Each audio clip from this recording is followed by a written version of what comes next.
to our podcast this week on digital marketing for the travel industry. My name's Ian Harris. I'm the founder of Search Laboratory, and I'm delighted this morning to be joined by Alice and David from Search Laboratory, who will introduce themselves in a minute, but also Sarah and Lennert, who are travel industry practitioners. So welcome everybody and welcome to the podcast. I'll start by asking everybody to introduce themselves and just say, what their role is and what their role within travel is, and also hopefully what their favourite holiday was, since we're talking about travel. So I'm looking for some tips. So if we start with the Search Lab team, Alice, if you just tell us what your role is and your favourite holiday, please. Yeah, of course. So I'm Alice. I'm one of the account directors at Search Laboratory, and I've been in the industry for 10 years. I've actually been at Search Labs for 10 years this week. So I've got loads of experience in the digital marketing industry. And I also have a travel client as one of my clients as well. So I've got quite a lot of experience with what's been going on over the past couple of years and kind of the trends for going forward.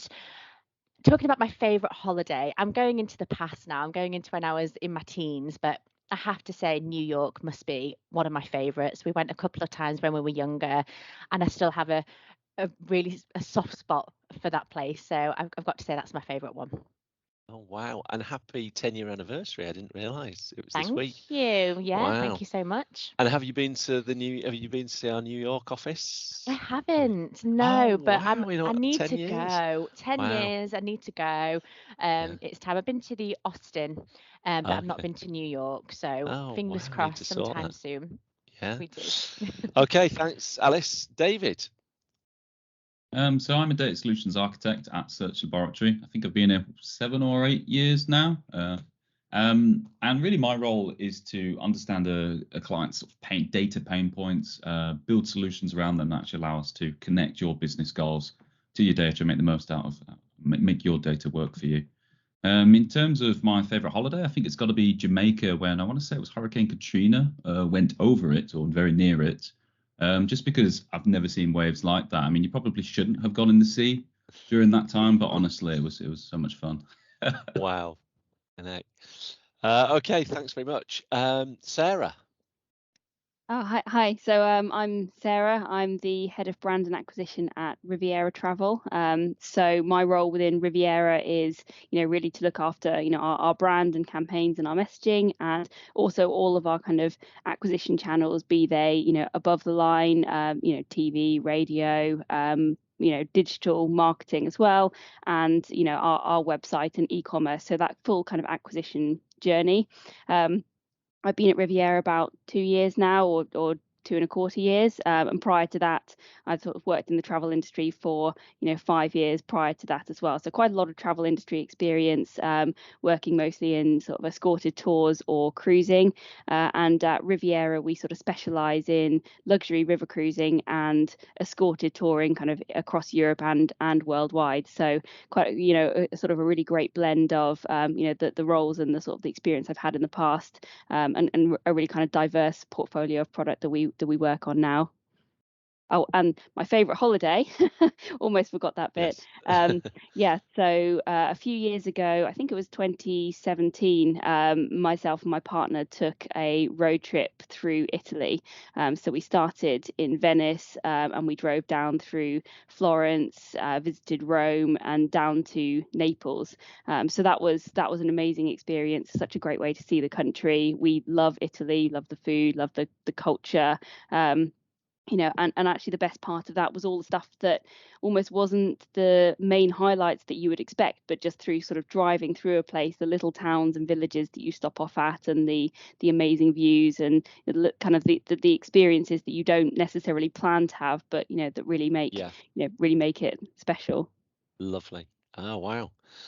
Okay, thanks, Sarah. So Lennert, on to you. Oh, thanks, Ian. And I think your you just promised Alice a trip to New York as a 10-year anniversary present. At least that's how I read it. But no, I'm Lennert de Jong, actually Amsterdam-based.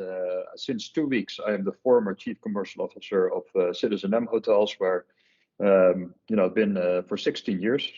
Prior to that, I was in hospitality technology, visiting a lot of hotels, and so I've been in travel for around 22 years. And I'm currently president hospitality for a traditionally fintech company called Planet out of London, conquering the hospitality, technology, and payments world. My favorite travel, I was gonna go actually with what Sarah just said. I've been to Italy a few times, renting out an agriturismo, exploring the rough areas, let's say of Tuscany, the small places. But since you already chose that one, I'll go for my I would say the other favorite, which is in South America, the country that my family-in-law comes from, Suriname, and that's really it's quite a different country. It's unexploited. It's very rough. There's not a lot of tourism, and I quite like that. So you really get to a new dimension, once you land there in the Amazon. Wow. Yeah, interesting. Sounds like I need to do Italy on a road trip. That's two out of 4. Good, thank you, and welcome everybody. So I just thought before we get into all the marketing stuff, given this is travel and where we are on the timeline, I just thought it'd be good to reflect on the pandemic. I'm always interested to talk to people in the travel industry on what it was like, and sort of just a brief reflection on, looking back. What do you think now? Maybe start with you, Sarah. What was it like? And I note that you actually joined Riviera. Was that during the pandemic? Yes, it was. Yeah, so I joined Riviera in July 2020, so sort of 3-4 months into the pandemic. But I'd obviously come from a travel business before that, so kind of just had the start of the pandemic.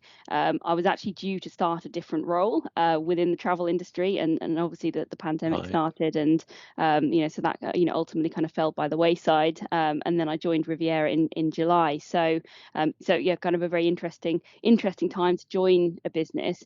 I mean, it has to be said, I think the pandemic was incredibly challenging for everybody, but probably the travel industry, I would say had to be maybe the hardest hit industry of all. It certainly felt that way working within it. Obviously overnight international travel and even domestic travel was completely stopped, and the thing that was so challenging was there was no sort of roadmap out of it. Nobody kind of knew really when travel was going to come back. The restrictions, outside of the initial lockdowns, during the sort of the spring and summer of July 2020. Early on, we were sort of expecting this was going to be something that would last a few weeks at most, or that the travel would restart in 2020. And then that just proved not to be the case. I mean, we were able to operate a very limited number of holidays in September 2020, but largely we haven't got back to full-scale normal operations until spring of this year. We did operate a few more holidays last year, but the thing that was consistently so difficult were the constantly changing restrictions and changing advice from the government. Obviously the effect on consumer confidence was huge, and obviously the government were in a very difficult position, but it was very, very difficult for the travel industry to have to react to those changes. One minute places were on the green list, the next minute they were off and on the red list. Understandably, customers were really, really anxious about about those situations, and we, so even though we weren't able to operate holidays largely for a lot of the time, we were incredibly busy just trying to keep up with the pace of how things were changing, communicate to our customers, adjusting our plans. And and particularly, as a business, Riviera is very, very much about customer service and doing the right thing by our customers. And so we were trying to keep up with what that meant in terms of what we would offer, flexible booking, whether we would operate a holiday or not. We quite early on made a commitment that we weren't going to operate a holiday if that meant putting customers through what we deemed to be sort of unacceptable restrictions. If, for example, they would have to quarantine when they arrived in a country, or if they would have to do a test when they arrived in a country, and risk therefore not being able to enjoy or experience their holiday. So as things were changing around the world, we were reacting to that, and having daily conversations about what had changed and what that meant for us. So sort of reflecting back on it now, it's amazing to think that it lasted as long as it did, and actually it's amazing to think that we are back now to normal operation. That's not to say that there aren't still challenges hanging over from the pandemic, and I would say that there absolutely still are. But the fact that we've actually been able to get back now this year to operating pretty much our full set of products, and taking large scale volumes of passengers away is it is amazing, considering how challenging the last 2 years have been, because at certain points it felt like it was almost never going to get back to that point. Yeah, I mean, I remember, because we've worked with you through it, and I just remember looking at it thinking, your age profile that you target as well, and the types of holidays, it was the first one to be hit really of our clients, and like you say, the uncertainty of it all, and then the stop start. We think we're back and then we're not back. It was dreadful to watch. I don't know, it must have been even worse to be in the thick of it, working hard just to give people money back. I don't envy you at all.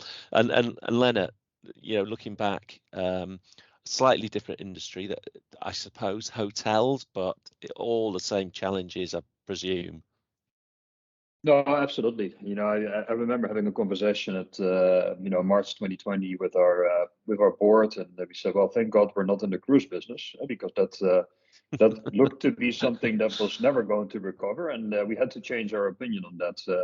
citizenM, back then, I think we were operating 18 hotels, so 17, 18 hotels, and only the big cities of the world. And then you saw already pretty fast that people were not that scared of COVID anymore. It was really restrictions set by governments, and testing and all kinds of friction. And instead of having like 8 friction points, I think there were 150 identified by some of these larger consultants in travel. And yeah, that's bringing the travel sentiment down quite a bit. People don't want to do certain things. And I think in the summer of 2020, you started to see fast recovery in the leisure destinations. All of a sudden, I think Miami was already back to 2019 levels, and we saw that in the Riviera, French Riviera holidays. I mean, I've done it myself. Instead of flying, I just drove to Italy and had 3 weeks of holidays, fantastic holidays. There was nothing wrong. But yeah, these business travel destinations like Amsterdam, New York, Paris, London, where we operated hotels, and were really the last to recover. Yeah. So yeah, citizenM has seen the same time span, and of course, it's really frustrating to go from the most profitable investment on the list of investments for our investors to the least profitable and loss-making business. And so it has costed us literally dozens of millions to keep the business afloat. But citizenM is a owner and an operator, so we own land, buildings, and we operate under our own flag. And so it's quite a long-term commitment. And if you look on that horizon, we actually did a few things. We went back to our investors, said we're not going to close down our hotels. It's an efficiently run business anyway, and closing down a building is never really closing it down. Then you need to put security people in. You might as well retain your staff. So we said, let's not get rid of staff in our hotels. That's the first thing. Then we said, let's invest in our digital marketing capabilities. So we want to come out being less depending on the big platforms like Booking.com and Expedia. Oh yeah. We wanted to invest in our digital experience. And so I'm really making sure under the flag of contactless, let's make sure that people can do everything from, the booking to the check-in, to the opening of the door, to the operating of the room with their app. And so we made that work. And we really thought hard about, how is business going to return after COVID? So what are the sentiments we're seeing? And I remember writing an article about this together with Ernest Lee, who was back then still in our real estate team, and he's now our chief growth officer at citizenM. And we said that everybody was negative. Bill Gates was saying, travel will never return. And everybody was like, well, now you can do Zoom. People don't have to travel anymore. So we wrote an article on the 10 reasons that travel will come back. And right now, actually, we're proven to be right in all of those reasons. And you just have to think about, being remote, just, doing this podcast from home. But in my new job, I live in Amsterdam, I work in London. And so every week I travel to London. That was not something that you would do pre-pandemic. So Monday and Friday I work from home, Tuesday, Wednesday, Thursday I work in London. And we see this all over the place. And that was already identified in April 2020 by a lot of larger companies. Like, Facebook said you don't need to live, within 1.5 hours of the campus anymore. It can be 3 hours. And that is just creating all kinds of new travel, and that we got excited about, and we developed new business models. And so we really spent the time that we couldn't really do anything. It was really going, we had a revenue loss of 95% overnight. First month, like 98, 99%, but then, it was really at 95% for quite some time. Let's really spend the time, making sure we get better out of COVID. We wanted to be, and that's really a goal that we set, we want to be the only hotel company that gets better out of COVID. And I think you're experiencing it right now. If you go to a Four Seasons or a luxury, luxury hotel with all kinds of restaurants, the service levels are, not great. Half of the restaurants might still be closed because of staffing. They fired everybody, difficulties hiring people that can actually, walk with a plate. And so everybody went out of this business. So we wanted to be the only company that could really say we're better out of COVID than we were. Wow. So that's interesting. The remote working is actually creating a demand for hotels that wasn't there before, because Absolutely. You have to occasionally travel to where you do work. Yeah, people moved out of the big cities. I wouldn't say there was a big migration and people are being forced back. The likes of Elon Musk telling people you come back or you're fired. And it's an extreme. There's a lot of other companies that are more flexible with that. But what you see is that people are, I would say, probably predominantly working hybrid. And so a few days from home and a few days at the office, which means they don't need to be that close to the office anymore. So they can commute, but it also creates a team meeting need, right? So if you want to bring together a team, and like I'm doing with my new team, there's 22 people, 12 live in UK around London, and 10 are abroad. That means, I'm organizing a meeting in the citizenM Tower of London in 2 weeks from now, and everybody flies in and stays at the hotel. And these are things that in the past, you organize a team meeting, everybody can, take the tube. And the other interesting thing you said there, the staffing issues that exist in the travel industry right now, maybe would have been avoided if the companies themselves had kept people on. I assumed it was a migration by the staff out of the industry, but what you're saying is actually the companies let them go. No, absolutely, and they had to let them go, right? So this is not because they wanted to fire some people; they had to let them go. And I think especially in the UK, people were already afraid of Brexit. So you have a lot of the European labor that they were afraid is going to move out. Well, guess what? All the people coming from Spain, from Greece, from Portugal, during COVID lockdown, they went back to their family, and they never returned. So the biggest issues we're currently seeing is in the UK. Labor issues, all the cheaper staff in housekeeping, in restaurants, in hotels, they've all gone. So now it's, up to the British people to clean rooms and, serve food and beverage. And to be honest, that workforce isn't really trained for that, doesn't want to do it. Wages are too low. So across the world, you see staff shortages. and it's not just in hotels. It will also probably be in cruises. It's at airports. But yeah, that's what happens if you deny people a job in a certain sector for over 2 years. They're gone. They first started to do COVID tests, and then they maybe vaccinations and delivery. There's all kinds of other industries that started blooming, and that's where they went. Yeah. Interesting. So we sort of come to the present day, and what are the biggest challenges that you're facing right now in the industry? Sarah, I'll come to you. What's the biggest challenges right now? And maybe these existed before, but maybe these are a hangover from COVID. What are the challenges right now? I think the main things for us really are, the things that are still primarily hanging over from COVID. Some of those that Lennert's already talked about in regards to sort of the supply chain challenges with staffing in particular. Being a tour operator, we're a very complex business that relies on lots of different suppliers working together. We put all those pieces together to offer a single package and a single product for our customers, but we are not in control of all of those different elements. So across the summer, it's definitely less so now, but across the summer certainly we were hit, as all travel businesses were hit by the amount of flight cancellations, or the airport challenges in terms of the delays or the baggage handling. The thing that's quite challenging as well for us as a tour operator, we're not in control of those factors, but the customer buys the holiday from us, so they don't necessarily appreciate that when these things go wrong at sometimes at very short notice, that we've only just had notification very recently from the airline that we're sort of scrambling around it sometimes to try and then find an alternative flight or find a solution for them. Sometimes the option that you can find that works with that package is not what we would have wanted to offer, but it's in the circumstance the best that we can do. But the customer sees that they bought the holiday from us, and that we are therefore responsible for the delivery of that and the overall experience of that.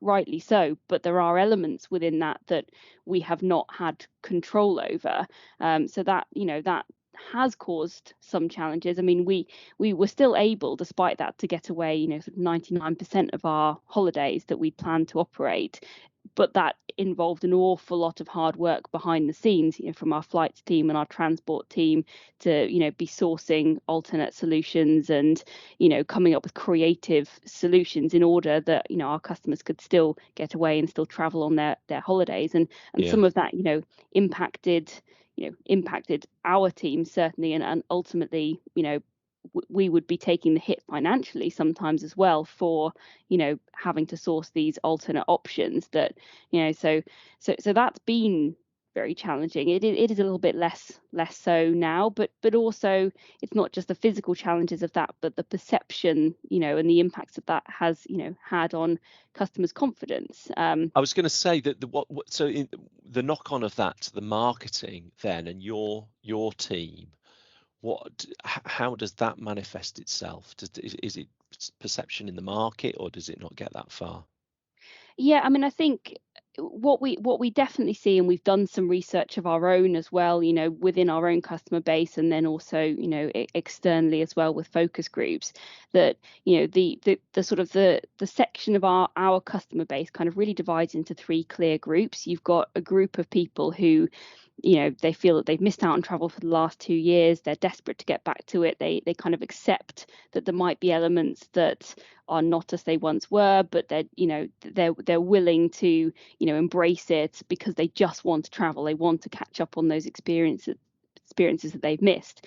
You then got a sort of a group of people that are sort of not quite ready to travel right now, but definitely ready to book, and and they are a little bit more cautious perhaps, that they've been more influenced maybe by there's a lot of sort of what if questions, related to the pandemic, because they haven't traveled since the pandemic. So, there's a lot of nervousness still around, well, what if my flight gets cancelled, or what if I test positive when I'm away? What's that going to mean?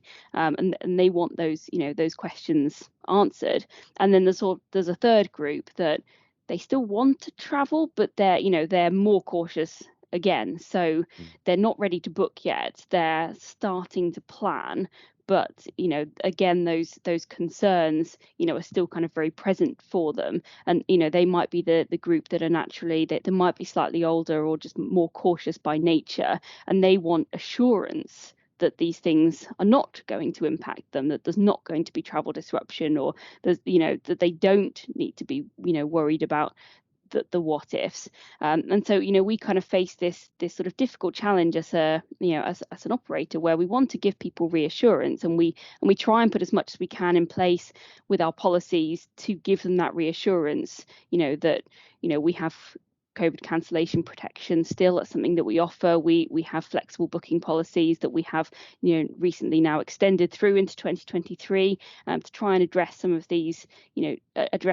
concerns, but without focusing too much on the negatives and the what ifs, because actually we don't want to be putting that front and center of the of the marketing and the travel experience. The travel experience is largely a very, very positive, inspiring one. You don't want to be focusing all the time on, well, don't worry what if if it this goes goes wrong. Exactly, because actually the chances are it won't, and that's not really what we were doing a lot more of that messaging in our marketing kind of throughout the last couple of years, but we're trying to sort of move out from that phase now and be focus people more on getting back to travel the way that it was. But we still have to consider those elements of reassurance, because they are very, very much still on people's minds. And I think until we get into a true normal situation again, where these staffing issues and the airline flight cancellations, we're not really seeing those. They're not making the headlines. That's the thing. When that stops being something that is being brought to people's attention, and then I think we'll see actually that people will start to get back into a normal travel cycle. But it's definitely amongst our customer demographic, which is the sort of the 55, 60 plus age market.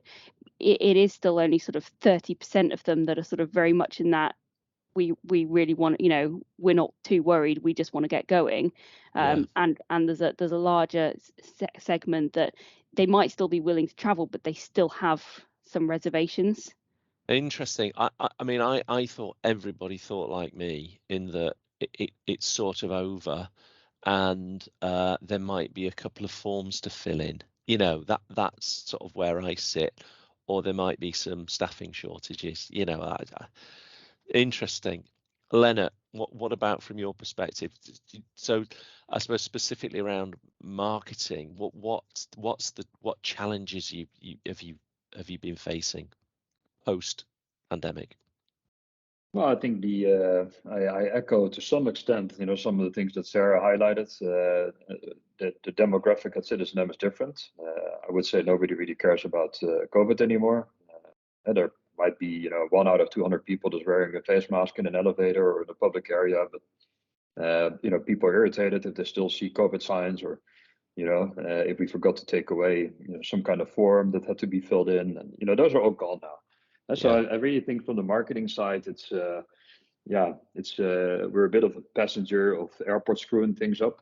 That we're probably seeing a little bit, or we're going to see a little bit that continues, of people not wanting to travel anymore. And so it's a combination of high prices, not knowing if you're going to make your flight, yes or no, having to queue for hours. And I experience myself every week. Normally for 8 o'clock flight at Schiphol Airport, I would leave my house at 7:15, and with all the passless security, pass-throughs that you can get at the airport, you'll be fine. But now, not anymore. For an 8 o'clock flight, you need to be at the airport at 6.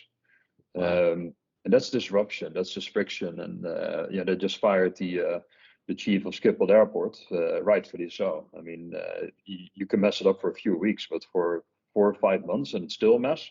Come on.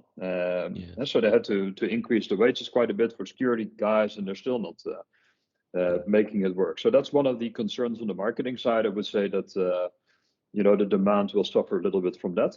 And on top of that, you have some of these macroeconomic factors that inflation is going to hit companies, and the one thing they're going to probably look at is, well, these ridiculous flight prices and hotel prices. We're just going to stop internal travel and these type of things until the end of the year. Everybody talks about a cold winter that is coming for consumers, for companies, and if people talk about it, it's very likely to happen. But in the meantime, I don't think a lot of people in our business are seeing those effects yet. And so for us, or for them actually, at citizenM, I should say, they've been spending a lot of money in the last year on top of the funnel marketing. citizenM doubled in size through the pandemic, and we literally opened hotels without being able to send central people to the hotel. Did virtual onboarding of new teams and all that kind of stuff. So we managed to keep opening hotels, and with that we gained a certain skill where we said, we're going to be able to target these people that we built this company for, mobile citizens of the world, people that travel a lot, to live in the urban areas, especially in America, because we went from 3 hotels in America to 12 through COVID. In all the big cities, including building one in Austin that you guys should keep an eye on. But we said, let's really create some campaigns instead of just waiting at the bottom of the funnel for people looking at citizenM. We need to increase the amount of people that are looking for citizenM, and across all channels. So we, on the marketing side, really started to spend a serious amount of money and attention on finding a very specific audience. So the trick is not to spend stupid money, where you have traditional marketeer quote that you don't know which part of the 50% you've wasted. But to spend smart money, which is about defining your audience, getting a plan in place to reach them, getting the right creatives, measuring it all the way. And I think that's what citizenM is really focused at, doing business directly with this audience that has a high customer lifetime value, rather than just waiting for reservations to come in, for your assets. Yeah. Okay, so we're going to get to that and how you do that, and what the best ways of doing that, and how you measure all that stuff. I just want to hear from Alice and David on, from our perspective, what challenges are we seeing from our clients in the travel industry right now? I mean, we do digital marketing for travel, so what are we seeing, Alice? Yeah, I think going back to what Sarah and Lennert actually said regarding one of the challenges is kind of the team rebuilding aspect of things. So a lot of people did move on during the pandemic, and that means some of that historic knowledge has been lost because the team members have had to move on to different places. In the marketing teams. In the marketing teams. So that kind of expert knowledge has disappeared. But also from like a different side of things, as we know, the return to travel has happened really, really quickly. So teams have gone, and now they're having to kind of keep up to date with what's been going on, and keep up to date with kind of the fast pace of how the travel industry has evolved since last year. And as you guys mentioned as well, Sarah, I think you mentioned this, there's been a lot of rescheduled flights, there's been a lot of rescheduled everything that you've had to kind of keep up to date with over time as well. And when people have moved on, it's tricky because you've not got the team members there to fulfill all of that, all of those changes. So that's one of the key things, but also kind of going back to things on more of like a data point of view, I would say one of the key challenges really, which I would say applies to all travel companies, is the loss of data due to COVID. And it's been really up and down over the past couple of years, meaning it's really hard to compare data year on year, which then makes it difficult looking at kind of future behaviours and looking at how things are going to look over the next couple of years. So I think that's something that really stands out to me, that we've seen a difficulty over the past couple of years, and hopefully going forward we won't have any problems, but it does make things difficult, and that's what I have noticed. Interesting. David, would you agree with that? The how do you forecast when?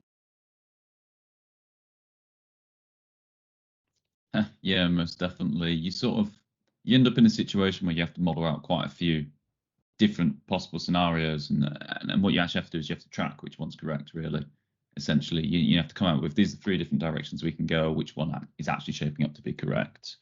And I think the big thing that we've sort of seen, I mean, even if you went pre-COVID, before any of this happened, there's a real challenge within the industry to actually attribute success correctly throughout the funnel, and attribute that value to the point where it's not uncommon for pretty much any business selling a considered purchase actually to be running really blind when it comes to, well, how do we drive more brand awareness? How do we drive more of the research phase? Because there's a lot of value to that research phase. People do not just land on a website and buy a holiday without actually looking into that, but actually qualifying those people coming through, saying, well, actually that person has a 2% chance of converting compared to that person that's probably never going to convert, and what their value is likely to be is really challenging, particularly when you get to Facebook prospecting, for example. There's value there that has to be attributed somehow to be able to build an investment strategy around that. Now, since then, we've also moved into a world where you've got things like GDPR, you've got changes to within the industry around cookies that actually makes that user journey even more disjointed. And that means that businesses have to be making their data work so much harder for them than it ever has, really. I mean, naturally, you're going to have multiple stakeholders, but maybe partners, for example, on different devices looking at a holiday when they're purchasing anyway. So there's a disjoint in that user journey. But that's where you need to start joining that data together, saying, actually, these two people look like the same person, or here's using a soft login to say, well, actually, they gave out this email address 6 months ago, and we've just seen them purchase. That's the same person. Let's log them in as the same person, for example.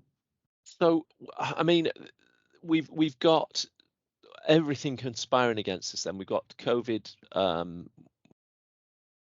data up and down, huge holes in data actually, so we can't compare. We've got GDPR taking even more data away from us, and cookie laws, and taking our tracking away. We've got the fact that the holiday purchase is generally, the more expensive, I suppose. That, well, maybe this doesn't hold, but you're buying a holiday, you check it with a family, you're looking on different devices, you got a journey to string together. Right, let's get into the meat of it. What do we do? How do we do that? I'll maybe start with you, David. What do you do to try and stitch all that lot together and build a strategy for a company that is selling travel right now? Sure. So obviously it starts with the transaction. The transaction is where we want to get to. And then it's about identifying, well, what steps happen earlier where we can identify that person. It might be that they picked up a phone and they rang, or maybe they downloaded a brochure, or there's a lot of the benefit that the travel industry has is that it has the capability of gating a lot of content behind identifiable information. It's not too unreasonable to actually ask for an email address to give information about a holiday in a lot of instances. And that's where we look to build those solutions where we're saying, okay, then, well, we know this cookie is never going to last between this transaction and the research phase. So let's build a system that allows us to identify that person at the research phase, join all the cookie or all the sessions that we can around that, or the touch points we can, and then around each stage, and then lump it all together. But you're still going to get these. Sorry, carry on.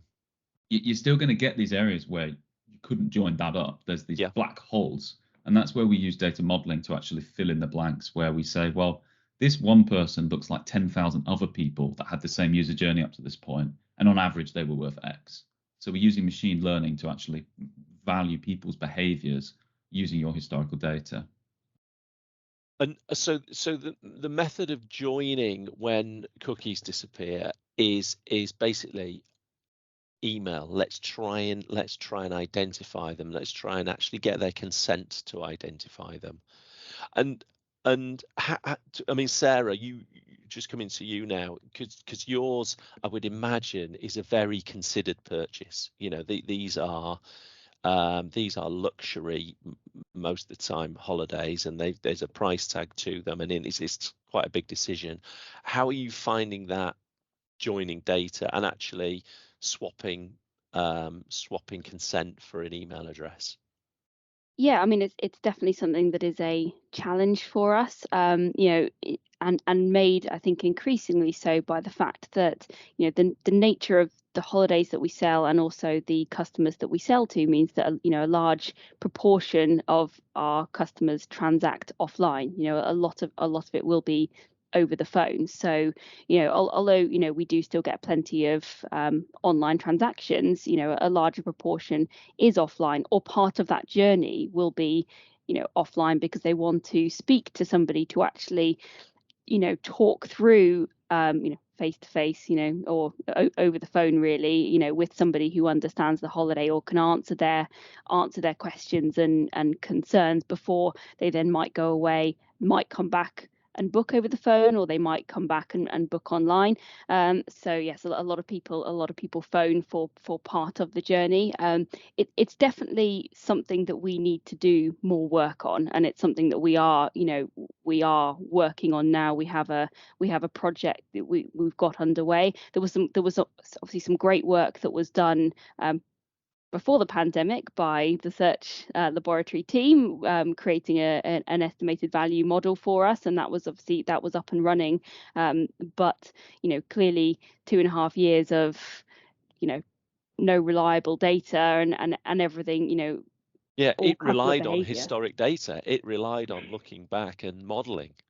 Yeah. Yes, exactly. So really, we're almost, in regards to that, we're almost at a kind of a start point again to, to look at rebuilding that and rebuilding our knowledge and, and getting that sort of joined up process going again. And there's separate things that we're looking at doing internally to improve that as well. We have certain tools that we use already that we can refine further. We use infinity call tracking, for example, for all of our digital acquisition channels to understand where that sort of online to offline connection is being made. What we want to do is integrate that fully so that we get the transactional data out the back of that and conversion data coming through. And So there's sorry, also, just so everybody knows, infinity call tracking is a system by which a call can be tracked kind of the same way as an online user, because a number is generated on the website that can be tracked back to that user.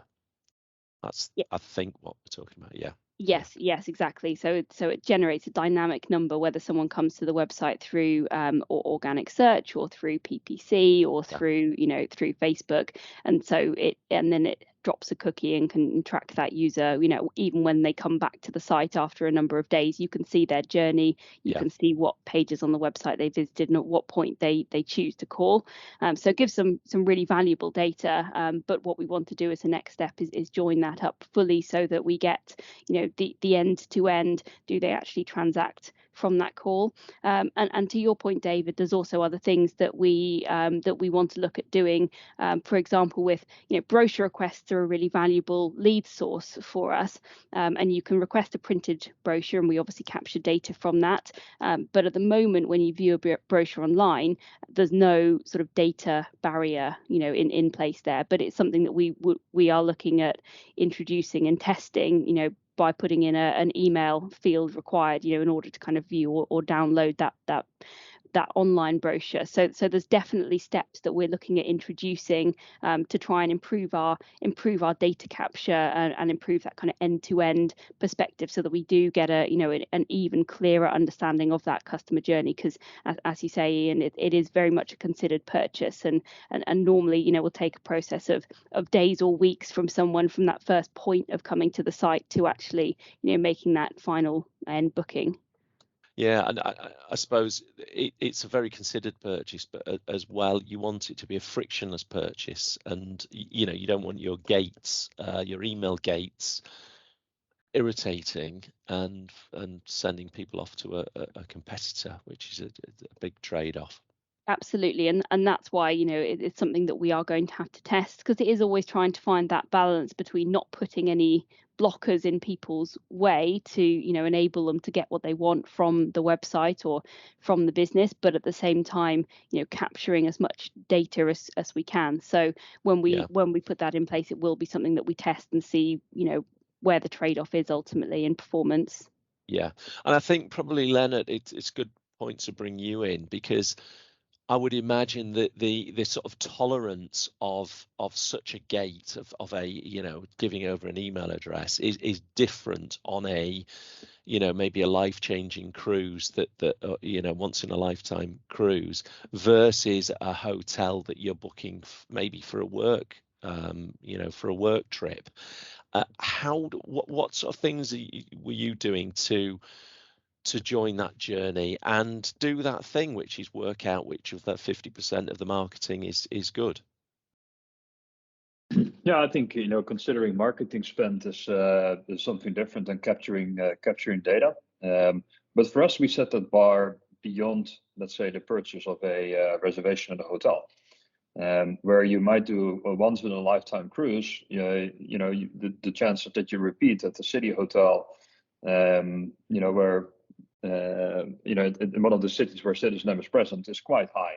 And so for us, the real job is to make sure you convert, even though it might be on Booking.com or Expedia or, you know, one of the channels that is typically high commission. They don't share a lot of details, but then the work really starts. You know, this is the online, offline retention, customer lifetime value, you know, type of journey that we're on. And so that first purchase, yes, we're trying to, you know, get as many people aware of citizenM as possible. So when they're confronted with options for their city trip, they're actually likely to choose citizenM. Yeah. The right people. But the real work starts when they get into the hotel. Everything is electronic, so you register. If there's some anonymized Booking.com email address, we strip it out. We ask you, what is your email address? And so we start, you know, transporting data into our customer data platform that has a holistic view of this customer. And that's when, you know, the upsell starts, and the upsell is on retention. It's come back and buy a subscription and, you know, do more with us. Did you know we also have 28 other hotels in other cool cities? And so that's really our game. It's not a once in a lifetime. Yeah. It is, okay, let's be okay with, you know, maybe less data at the time of the first purchase, but then make sure we suck them into the data platform and make sure that the people that are able to repeat will repeat. Okay, so customer lifetime value, first party data. I mean, this is what the world of digital marketing is becoming, and travel more than anyone else. Is there, just lifetime value aside, is the upfront, because you said you did a lot of branding, you did a lot of top of funnel stuff. How did you do that without giving too many secrets away? What was that profiling of the type of people that you recognized, or was it just a blanket, let's go out there and get the name out in these cities? No, it was very targeted. I mean, we were doing this in 2021, where the company was highly unprofitable. And we actually said we need to do this if we want to get better out of COVID next year. And what we did, we first did an extensive customer research in the US especially. And we wanted to know, what's the awareness of people with our brand, and what's the likeliness that they're interested in using, you know, our hotel if they know about us. And, you know, we found out that, of course, if you're just starting in the US, a very low percentage of people knew about citizenM, and because they've all been fed by Marriott and Hilton and Intercontinental hotels and the big guys. So it's not surprising to know that a little amount of people knew about citizenM. But then when they were confronted with the imagery, it's like, this is how it looks, would you consider using it? You know, like 90% of people would say, yes, I would consider it. So that gave us a, let's say, further push to really find this audience. So who are the people traveling to New York and Boston and Austin and Seattle and Miami and Washington, D.C. on a weekly basis? Mm-hmm. Who are these people? So together with a firm in the US, we really found a marketable database of around 9 million people living in the urban cities with a higher household income, having indicated they travel a lot. And yeah, that database we then fed into the, let's say, the creative side of the, you know, of the advertising. So what kind of creatives would make our brand stick, and at the same time a hunting plan on the distribution. So we there worked with the US agency on really getting us out there, and that included radio advertising on digital radio, on Pandora, on Spotify, but also some very specific, really billboard advertising that we never thought we would do, like on Miami LaGuardia. There's 2 airports. We found out there's a lot of back and forth. This is not a tourist that is traveling once to Miami. These are people that travel for work between Miami and New York. Well, citizenM will have 3 hotels in Miami, 2 hotels in New York. It actually makes sense to do some digital billboard advertising at these airports. And then, of course, you measure before and after campaign independently. What's our brand awareness? And I think they're right now in the process probably of measuring again after the flight in 2022 what's been going on. But the first time it was pretty good to see that a lot of the people in that target audience were able to remember citizenM as a brand they would actually consider. Wow, very interesting. And Sarah, this repeat ordering then, and because I know that's big for Riviera as well. So we get people into the funnel and they book a holiday. I think there was you talked about some stats around if they book a second time, that's when things start getting interesting. How do you use that first party data to try and get people repeat booking? Yeah, I mean, we have a sort of very comprehensive CRM plan with our customers. So obviously the first priority is to capture their marketing opt-ins, to enable us to target them via direct mail, email, and also through other kind of remarketing that we do. But then we are kind of very, very targeted. We have a welcome home offer, so customers returning from their holidays, we will send them either a direct mail piece or a letter or an email with basically an offer specifically to encourage them to rebook again, because we know the value of getting that sort of second booking, and you're capturing them in that sort of halo window where they're basking from the great experience they've just had to to sort of get that secure that next booking for next year.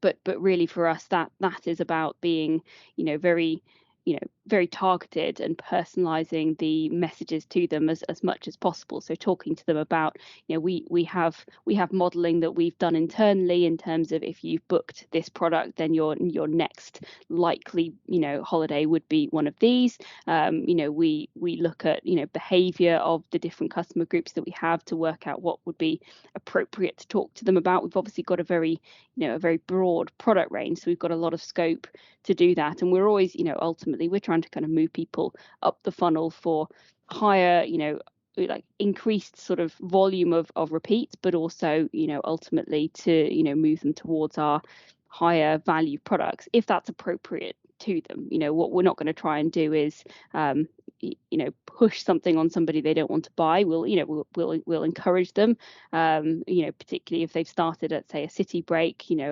Ideally for us, we would move them towards being a cruise customer, but equally if they want to buy escorted tours, then we will talk to them about escorted tours, and we will try and serve them offers or messaging that is very sort of targeted and appropriate to them, and that can even be down to the level of a personal phone call from us, right up to obviously direct mail, email, and then we also through our kind of programmatic campaigns, we will remarket them through Facebook, through display activity as well, based on their behavior. What we haven't quite got to yet, but it is a project that we're working on, is doing that sort of personalized remarketing through our digital channels as well. So we just need to make a change to our privacy policy to enable us to share that CRM data across, and then we will be able to leverage our digital channels more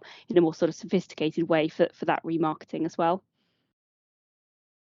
So, David, I'm going to come to you now, because Sarah and Lennert describe, I mean, the companies are clearly on a journey, but they're quite a way along that journey. They're pretty advanced. So what what's the path? Where do you start with this? So you've got a fairly small travel company, and you're doing your digital marketing. You're attracting customers.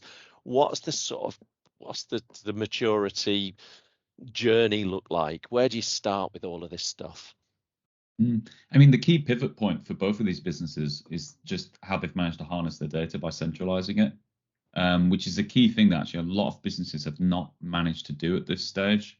So it's about building that roadmap to actually get into a point where you've centralized the data and finding ways to extract value before you get there, because it could be a long process. It can take over a year to properly centralize your data. So that might be about doing one-off standard pieces of analysis of your CRM data to extract insights such as actually this touch point on average is worth X. What's the average value of a phone call, a brochure, or whatever it is? Maybe it's an app download even, or even just trying to look into lifetime value perspectives where you're saying, okay, once we've got that first sale, what are they on average going to go on to be worth? How does that break down by different products? And you're not joining that data up, but those kind of insights can feed really well into your digital marketing strategy where, if product A, maybe it's a holidays to Italy or hotels in Italy is on average worth 20% more than say another country. Well, that should be reflected in your digital marketing where one lead or one transaction is not worth the same in both those countries, for example.